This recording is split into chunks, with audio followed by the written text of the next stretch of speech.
বিসমিল্লাহির রহমানির রাহিম। পদার্থবিজ্ঞানের গতি অধ্যায় থেকে খুবই গুরুত্বপূর্ণ একটা প্রশ্ন সমাধান করে দেখাবো।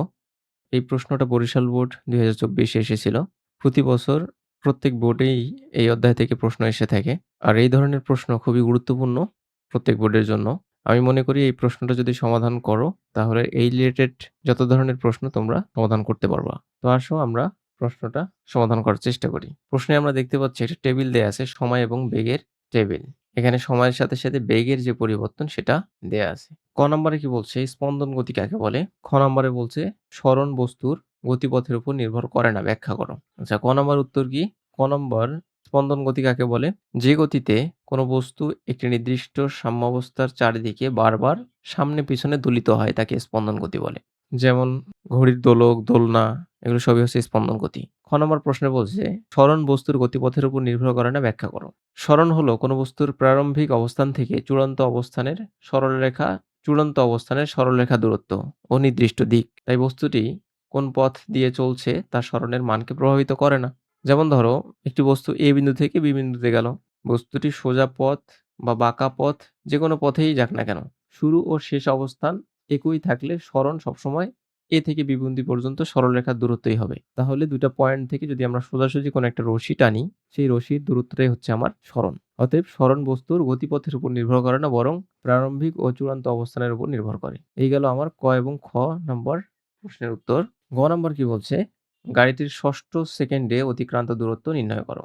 তাহলে দেখো, যখন 0 সেকেন্ড তখন গাড়ির বেগ 0 মিটার পার সেকেন্ড। যখন ৫ সেকেন্ড তখন গাড়ির বেগ 10 মিটার পার সেকেন্ড। ১০ সেকেন্ডে ২০ মিটার পার সেকেন্ড, ১৫ সেকেন্ডে 30 মিটার পার সেকেন্ড। আবার ২০ সেকেন্ডে 30 মিটার পার সেকেন্ড। তাহলে দেখো 0 থেকে ১৫ সেকেন্ড পর্যন্ত গাড়িটা সমত্বরণে গেছে। ১৫ সেকেন্ড পর্যন্ত গাড়িটা সমত্বরণে গেছে। অর্থাৎ ত্বরণ ছিল। আবার ১৫ থেকে ২০ সেকেন্ড পর্যন্ত গাড়িটা সমবেগে গেছে। ২০ থেকে ৩৫ সেকেন্ড পর্যন্ত গাড়িটা সমমন্দনে গেছে। অর্থাৎ এখানেও ত্বরণ ছিল কিন্তু ত্বরণটা ঋণাত্মক। তাহলে আমরা বলতে পারি যে এখান থেকে এইটা হচ্ছে আমার সমত্বরণ। আর আমার কাজটা হলো ৬ সেকেন্ডে। গ নম্বরে যেটা বলছে সেটা ৬ষ্ঠ সেকেন্ডে অতিক্রান্ত দূরত্ব নির্ণয় করো। তাহলে ৫ সেকেন্ডের পরের সেকেন্ডটাই হচ্ছে 6 সেকেন্ড। তাহলে 6 সেকেন্ডে আমি কতটুকু দূরত্ব অতিক্রম করছি সেটা আমাকে বের করতে বলছে।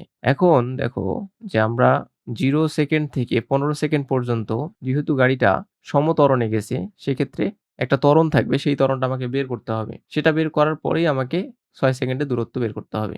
তাহলে আসো আমরা গ নম্বর প্রশ্ন সমাধান করি। গ নম্বরে কি বলছে? যে ৬ষ্ঠ সেকেন্ডে অতিক্রান্ত দূরত্ব নির্ণয় করতে বলছে। তাহলে আমরা লিখি যে উদ্দীপকের সারণী থেকে গাড়িটি প্রথম ১৫ সেকেন্ডে সমত্বরণে চলেছে। তাহলে সমত্বরণ A সমান v minus u divided by t।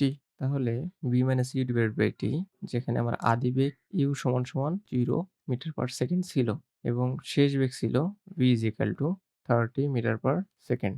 আচ্ছা, t সমান ছিল কত সেকেন্ড ধরে? ১৫ সেকেন্ড ধরে সমত্বরণে গেছি। তাহলে মান বসায় দিই, 30 মাইনাস 0 ডিভাইডেড বাই 15। তাহলে ত্বরণ হচ্ছে 2 metre per second square. 0 second থেকে 15 সেকেন্ড পর্যন্ত গাড়িটা 2 মিটার পার সেকেন্ড স্কয়ার ত্বরণে গেছি। এখন যদি t সমান 6 সেকেন্ড ধরি, t সমান 6 সেকেন্ড সময় পর্যন্ত গাড়িটির অতিক্রান্ত দূরত্ব, তাহলে সেটাকে যদি আমি s6 ধরি, s6 is equal to ut plus half at square. তাহলে 6 সেকেন্ডে অতিক্রান্ত দূরত্ব হচ্ছে আদিবেগ 0, সময়টা হচ্ছে 6 প্লাস হাফ, ত্বরণ হচ্ছে 2, 6 স্কয়ার। তাহলে এটা ক্যালকুলেট করলে হয় হাফ গুণন 2 গুণন 36। তাহলে 2 2 কাটাকাটি করলে থাকে 36। তাহলে s6 অর্থাৎ 6 সেকেন্ডে অতিক্রান্ত দূরত্ব 36 মিটার। 6 সেকেন্ডে অতিক্রান্ত দূরত্ব 36 মিটার। প্রশ্ন বলছে ষষ্ঠ সেকেন্ডে অতিক্রান্ত দূরত্ব। ষষ্ঠ সেকেন্ড মানে কি? মানে ষষ্ঠতম সেকেন্ডকে বলছে। ঠিক ৫ থেকে ৬ সেকেন্ডের মধ্যবর্তী সময়ে কতটুকু দূরত্ব অতিক্রম করছে। তাহলে আমাকে ৫ সেকেন্ডে অতিক্রান্ত দূরত্ব বের করতে হবে। এটা আমরা অনেকেই ভুল করে থাকি। ষষ্ঠ সেকেন্ডে অতিক্রান্ত দূরত্ব মানে 0 থেকে ষষ্ঠ সেকেন্ডে অতিক্রান্ত দূরত্ব না। ষষ্ঠ সেকেন্ডে অতিক্রান্ত দূরত্ব মানে হচ্ছে ৫ থেকে ৬ সেকেন্ড। অর্থাৎ ৫ সেকেন্ড শেষ হয়ে গেছে, যখন আমরা ৬ সেকেন্ডে যাব, অর্থাৎ ৬ সেকেন্ডের ঘরে যাব, সেই সময়ে কতটুকু দূরত্ব অতিক্রম করছে সেটাই বের করতে বলছে। আবার যদি প্রশ্নে এটা বলে থাকে ৬তম সেকেন্ডে কতটুকু দূরত্ব অতিক্রম করছে, একই ঘটনা। ষষ্ঠ সেকেন্ড বা ৬তম সেকেন্ড একই। যদি তমর কথা বলে তাহলেও সেম। এই সময়টুকুতে 5 থেকে 6 সেকেন্ড এই সময়টুকুতে কতটুকু দূরত্ব অতিক্রম করছে সেটাই হচ্ছে আমার ষষ্ঠতম সেকেন্ডে বা ষষ্ঠ সেকেন্ডে অতিক্রান্ত দূরত্ব। এটা ভুল করলে কিন্তু আনসার ভুল হয়ে যাবে। তাহলে এখনো কিন্তু আমার আনসার হয় নাই। এখন আমাকে বের করতে হবে যে পঞ্চম সেকেন্ডে অতিক্রান্ত দূরত্ব কতটুকু? t = 5 সেকেন্ডে অতিক্রান্ত দূরত্ব, t = 5 সেকেন্ডে অতিক্রান্ত দূরত্ব s5 = ut plus half a t square. এখানে u এর মান 0 মিটার পার সেকেন্ড, a এর মান 2 মিটার পার সেকেন্ড স্কয়ার। কারণ গাড়িটা 0 থেকে 15 সেকেন্ড পর্যন্ত সমত্বরণে যাবে। তাহলে এখানেও ত্বরণ থাকবে 2 মিটার পার সেকেন্ড স্কয়ার এবং এখানে সময় হবে 5 সেকেন্ড। s5 = 0 গুণন 5 plus half into 2 into 5 square. এদিকে 0 হয়ে যাচ্ছে আর এখানে থাকতেছে হাফ গুণন 2 গুণন 25। তাহলে 2 কাটাকাটি করলে থাকে শুধু 25 মিটার। তাহলে 5 সেকেন্ডে অতিক্রান্ত দূরত্ব 25 মিটার। এখন আসো ষষ্ঠ সেকেন্ডে অতিক্রান্ত দূরত্ব কতটুকু? ষষ্ঠ সেকেন্ডে অতিক্রান্ত দূরত্ব s = s6 minus s5 = 36 minus 25 = 11 metre. অতএব s = 11 মিটার। এটাই হচ্ছে আমার আনসার। এখন আমরা ঘ নম্বর প্রশ্ন সমাধান করি। ঘ নম্বর প্রশ্ন বলছে উদ্দীপকের তথ্যের ভিত্তিতে ত্বরণ সময় লেখচিত্র অঙ্কন করে গাড়িটির গতির প্রকৃতি বিশ্লেষণ করো। তাহলে উদ্দীপকে কি কি তথ্য দেয়া আছে? সময় এবং বেগ।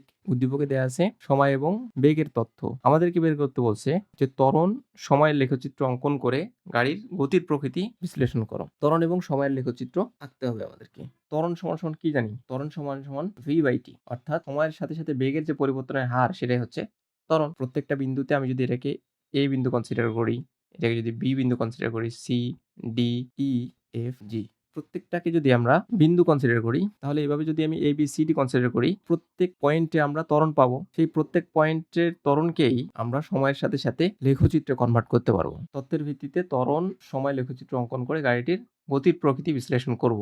ঘ নাম্বার উদ্দীপকের সারণী থেকে পাই t = 0 সেকেন্ড থেকে t = 5 সেকেন্ড সময়ে ত্বরণ a = v - u/t। তাহলে বেগ কত?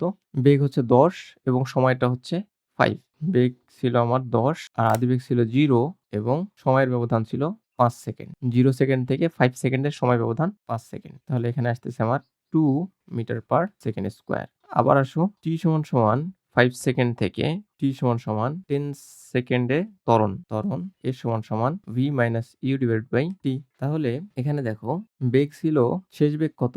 5 থেকে 10 সেকেন্ডের মধ্যে শেষ বেগ হচ্ছে 20 মিটার পার সেকেন্ড আর আদি বেগ হলো 10 মিটার পার সেকেন্ড। 5 থেকে 10 সেকেন্ডের মধ্যে সময় ব্যবধান 5 সেকেন্ড। তাহলে এখানে হচ্ছে 20 v এর মান, আদি বেগ 10 এবং সময় ব্যবধান 5। তো এটাকে ক্যালকুলেট করলে হয় 10/5। অতএব a = আসতেছে 2 মিটার পার সেকেন্ড স্কয়ার। আবার আসো t = 10 সেকেন্ড থেকে t = 15 সেকেন্ডে ত্বরণ কতটুকু হবে? ত্বরণ a = v - u/t। তাহলে এখানে শেষ বেগ হবে 30 মিটার পার সেকেন্ড, আদি বেগ হবে 20 মিটার পার সেকেন্ড এবং 10 থেকে 15 সেকেন্ডের সময় ব্যবধান 5 সেকেন্ড। তাহলে 30 - 20/5, তাহলে 10/5।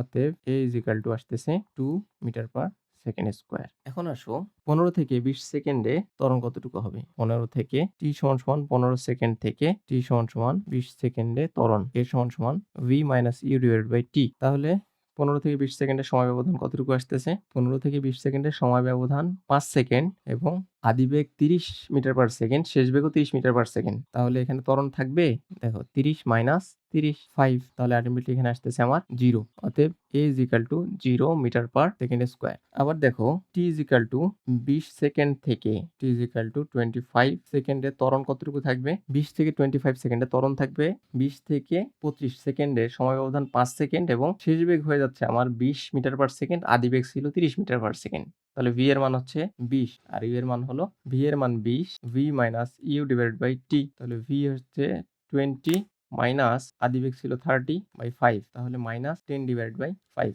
অতএব a = -2 metre per second square. এখন আসো 25 সেকেন্ড থেকে t = 30 সেকেন্ডে ত্বরণ কতটুকু হবে? সেখানেও v - u/t। তাহলে 25 থেকে 30 এ শেষ বেগ হচ্ছে আমার 10 এবং আদি বেগ হচ্ছে 20। শেষ বেগ 10, আদি বেগ 20। তাহলে 10 - 20/5 এখানেও আসতেছে আমার -10/5। অতএব a = -2 metre per second square. এখন আসো t = 30 সেকেন্ড থেকে t = 35 সেকেন্ডে ত্বরণ কতটুকু হবে? সেখানে হবে v - u/t। তাহলে এখানে v এর মান কত আর u এর মান কত? তাহলে দেখো এখানে শেষ বেগ হয়ে যাচ্ছে 0, আদি বেগ ছিল 10। শেষ বেগ 0, আদি বেগ 10 মিটার পার সেকেন্ড। তাহলে 0 - 10 আর সময় ব্যবধান ছিল 5 সেকেন্ড। তাহলে এখানে আসতেছে -10/5। অতএব a = -2 metre per second square. তাহলে আমরা লেখচিত্র কেমন পাবো? তো লেখচিত্র ড্র করার ক্ষেত্রে টাইম হচ্ছে এদিকে আর এইদিকে হচ্ছে ত্বরণ।